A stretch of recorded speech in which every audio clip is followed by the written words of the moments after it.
मज़मून physics class ॾहों बाब ॾहों सबक छहों लहरुनि जी मोड़ रिफ्लेक्शन ऑफ वेव्स। अस्सलाम वालेकुम प्यारा ॿारो, सिंध ऑनलाइन स्कूल में भलीकार। मां आहियां सनाउल्ला महर।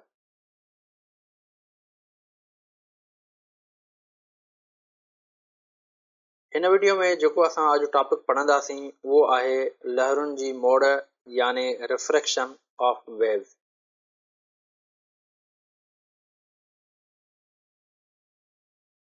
तो प्यारा ॿारो, हींअर असांजो जेको टॉपिक आहे उहो आहे रिफ्रेक्शन ऑफ वेव्स। हिन खां पहिरीं जेको असां टॉपिक पढ़ियोसीं उहो हुयो रिफ्लेक्शन ऑफ वेव्स, ऐं हींअर असीं रिफ्लेक्शन ऑफ वेव्स पढ़ंदासीं। रिफ्लेक्शन जी माना हुई मोट ऐं रिफ्रेक्शन जी माना आहे मोड़। उन खां पोइ प्यारा ॿारो, ही जेके ॿई टॉपिक आहिनि यानी रिफ्लेक्शन ऑफ वेव ऐं रिफ्रेक्शन ऑफ वेव, ऐं इन खां बाद में जेको असां टॉपिक पढ़ंदासीं डायफ्रेक्शन, उहे टई असां उन टिनी जो जेको एक्सपेरिमेंट आहे उहो असां कंदा आहियूं रिपल टैंक में। ऐं रिपल टैंक जे बारे में मां तव्हांखे शायदि सेकेंड लेक्चर में सम्झाया आहियां त रिपल टैंक छा हूंदी आहे ऐं उन में कहिड़ी तरीक़े सां असां वेव क्रिएट करे उन्हनि खे ऑब्ज़र्व कंदा आहियूं। जेकॾहिं हिते असां रिफ्लेक्शन ऑफ वेव जी डेफिनेशन खे ॾिसूं त डेफिनेशन में बेसिकली चवे थो, when a wave enters from a region of deep water to a region of shallow water at an angle, the wave will change its direction. This phenomena is called refraction. तो प्यारा ॿारो, अगरि जेकॾहिं असां हिन definition खे ॾिसूं त हिन डेफिनेशन खे असां ॿिनि हिसनि में टोड़े सघूं था। हिकु इहो हिसो त चवे थो when a wave enters from a region of deep water to a region of shallow water at an angle.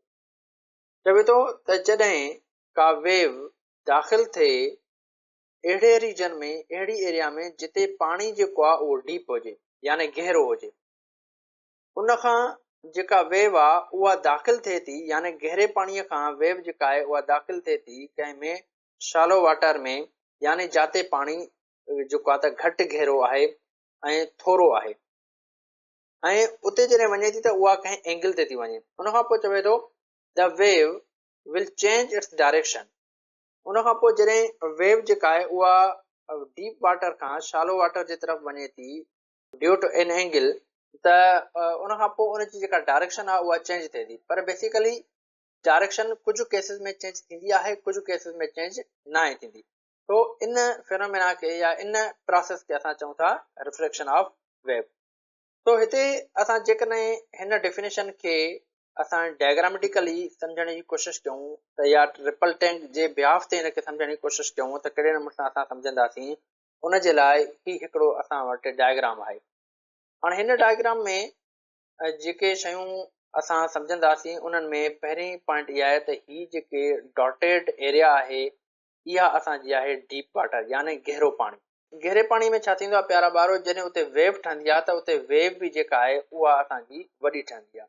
ठीकु आहे, हाणे हिन हिसे ही जेको हिसो आहे इहो असांजो कहिड़ो आहे, इहो आहे असांजो डीप वाटर। उन खां पोइ ही जेको हिसो आहे वरी उहो आहे असांजो शालो वाटर यानी घटि गहरो पाणी।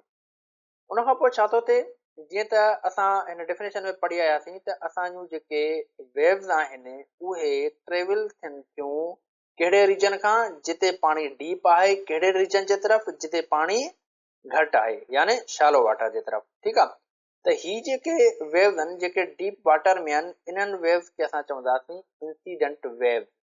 ऐं उन खां पोइ जॾहिं इहे वेव्स असां जूं ट्रेवल करे घटि पाणीअ जे तरफ़ ईंदियूं यानी शालो वाटर जे तरफ़ ईंदियूं, त इन्हनि वेव में कुझु चेंजिंग ईंदी ऐं उनखे असां उन वेव्स खे असां चऊं था रिफ्लेक्टेड वेव।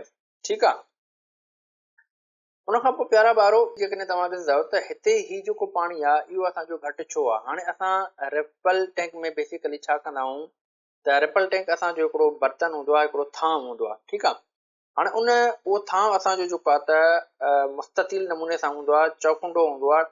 हाणे उन में असां जेको पाणी जेकॾहिं भरींदासीं त पाणी असांजो करो हूंदो आहे। ठीकु आहे, हाणे उन खां पोइ असां कुझु हिसे में कोई न कोई असां मीडियम रखंदा आहियूं। जीअं पाणी छा थिए, पाणीअ जी जेका गहराई आहे उहा हिक पासे वधी वञे ऐं ॿिए पासे खां पाणी घटि गहरो हुजे। यानी जेकॾहिं असां हिन मीडियम खे कढंदासीं, ठीकु आहे, हीउ जेको ब्लू कलर सां हिते शो कयो वियो आहे, जेका असां हिनखे ॿाहिरि कढंदासीं त पाणीअ जी जेका लेवल आहे, पाणीअ जी जेका गहराई आहे उहा हिन पॉइंट ते ऐं हिन पॉइंट ते ॿिन्ही में हिक जेतिरी हूंदी। पर उनखां पोइ असां छा था कयूं त हिते हेयर जी असां ॿाहिरियों को मटीरियल यूज़ था कयूं, को मीडियम यूज़ था कयूं, जेको हिते असां विझूं था, हिते रखूं था। रखण खां पोइ पाणीअ जी जेका गहराई आहे हिन मीडियम जे तरफ़ जेको आहे उहा घटिजी वेंदी ऐं हेॾे जेको आहे त पाणीअ जी गहराई ओतिरी रहंदी। पोइ हिते असां जेको आहे त इनखे आसानीअ सां ऑब्ज़र्व करे सघूं था त कहिड़े नमूने सां असांजी जेका वेव आहे उहा चेंज थिए थी, या उनजी रिफ्लेक्शन कहिड़े नमूने सां थिए थी, या उनजा जेके बि टर्म्स हूंदा या जेके बि उनजी प्रॉपर्टीज़ हूंदियूं उहे असां हिते सुठे नमूने सां ऑब्ज़र्व करे सघूं था। पोइ उनखां पोइ प्यारा ॿारो छा थो थिए, बेसिकली जॾहिं असांजी इंसिडेंट वेव उहा ट्रेवल करे वञे थी शैलो वाटर जे तरफ़, त उनखे असां रिफ्रेक्टेड वेव था चऊं। ऐं इहा वेव जेका आहे जॾहिं इंसिडेंट मां रिफ्रेक्ट थी वञे त उन में हिन वटि चेंजिस कहिड़ियूं कहिड़ियूं थियूं अचनि।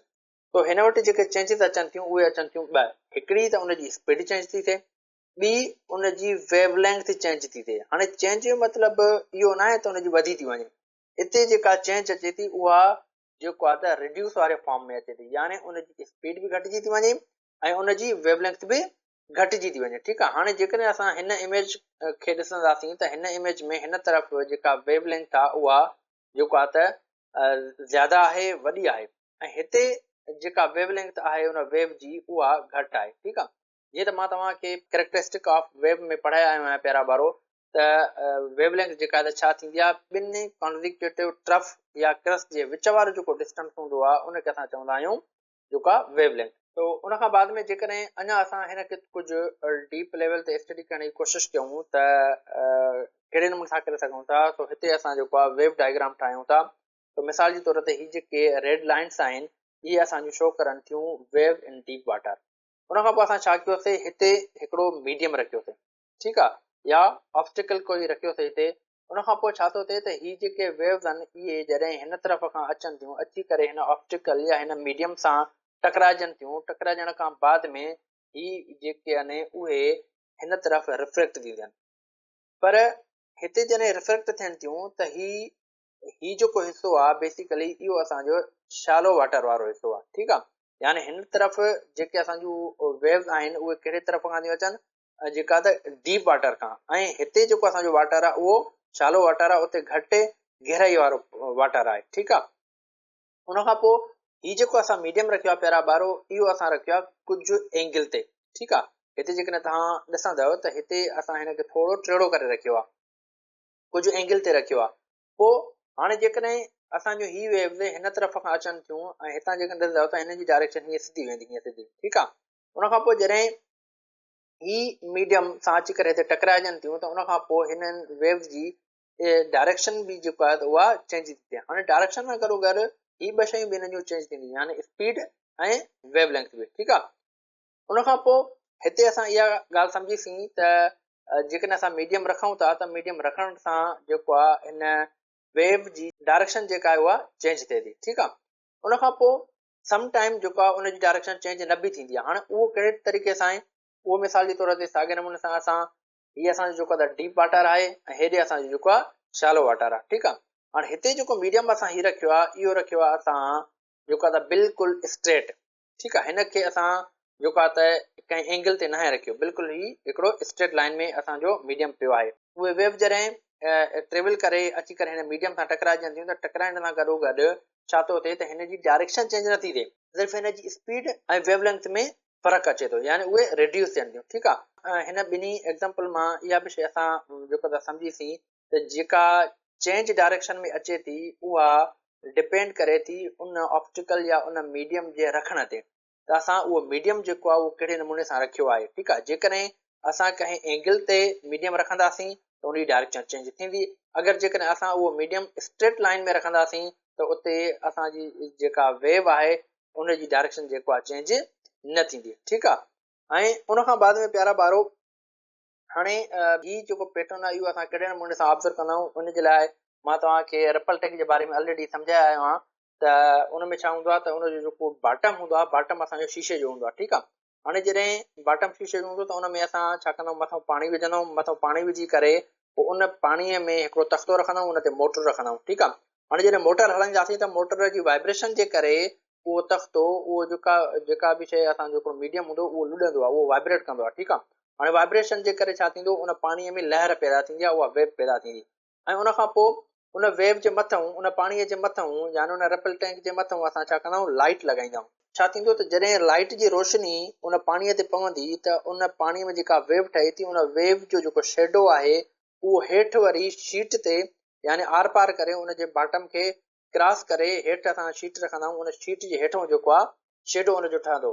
ठीकु आहे। कंहिं में डार्क ऐं ब्राइट स्पॉट जी सूरत में।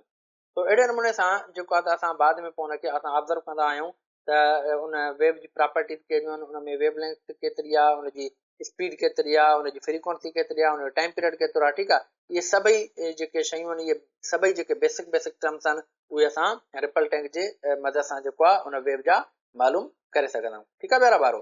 तो हीउ हुयो असांजो अॼु जो लेक्चर, जंहिंमें असां रिफ्रैक्शन ऑफ वेव सम्झीसीं। इनशाला नेक्स्ट लेक्चर में वरी असां हिन टॉपिक सां गॾु मिलंदासीं। तेसिताईं अल्लाह हाफ़िज़।